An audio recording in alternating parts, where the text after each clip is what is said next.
ہم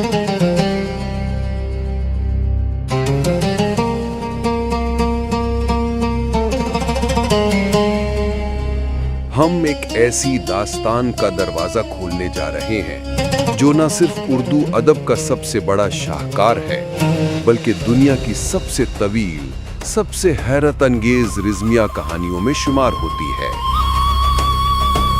سب سے پہلے یہ جان لیجیے کہ جو کہانی آپ سننے جا رہے ہیں وہ مکمل طور پر تخیلاتی ہے۔ یہ حقیقت اور خواب کے بیچ ایک طلسمی سفر ہے جہاں قصہ گوئی اور جادوئی تخیل نے صدیوں تک دلوں کو مسحور کیے رکھا۔ بعض محققین کہتے ہیں کہ داستان امیر حمزہ کی جڑیں ایران اور عرب کی قدیم جنگی روایات میں پیوست ہے۔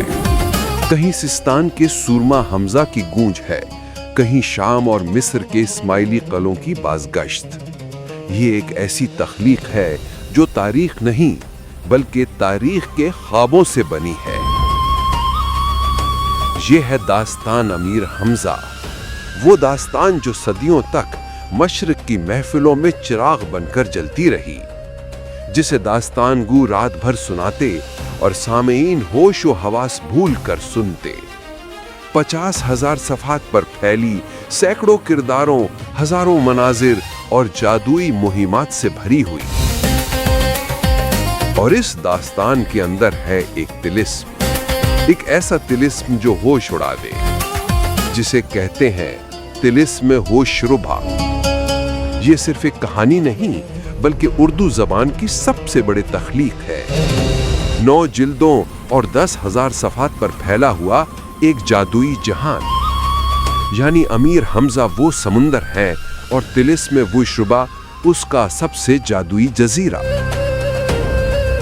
یہ طلسم صرف جادو نہیں، یہ ایک دنیا ہے جہاں جن، دیو، پریاں، جادوگر اور فریب کار بستے ہیں، جہاں زمین بولتی ہے اور آسمان رنگ بدلتا ہے، کبھی پتھر گاتے ہیں، کبھی دریا آگ بن جاتے ہیں۔ یہ کہانی شروع ہوتی ہے ایک ہیرو سے، امیر حمزہ، بہادری، ایمان اور انصاف کا پیکر، جو حق کے لیے اٹھا اور ظلم و فریب کے طلسم کو توڑنے نکلا۔ اور اس کے ساتھ ہے اس کا ساتھی عمرو عیار، عیاری کا بادشاہ، زنبیل کا مالک، جو عقل سے وہ کر دکھاتا ہے جو تلوار نہیں کر سکتی۔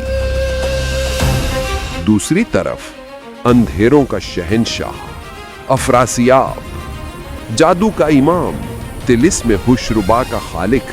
اس کے زیر سایہ سینکڑوں جادوگرنیاں، دیو، بھوت اور حسین مگر خطرناک صورت شاہ جیسی جادوگرنیاں۔ صدیوں تک یہ کہانی ہر دل میں اترتی رہی، فارسی سے اردو تک، قصہ گوؤں سے کتابوں تک۔ یہ داستان کبھی نہیں مری بلکہ ہر دور میں نئے رنگوں میں زندہ رہی۔ اب ہم قدم رکھ رہے ہیں اسی طلسم کی گلیوں میں، جہاں بہادری اور عیاری، جادو اور فریب، روشنی اور اندھیرا آمنے سامنے ہے۔ یہ ہے ہماری کہانی، طلسم ہوش ربا کی داستان۔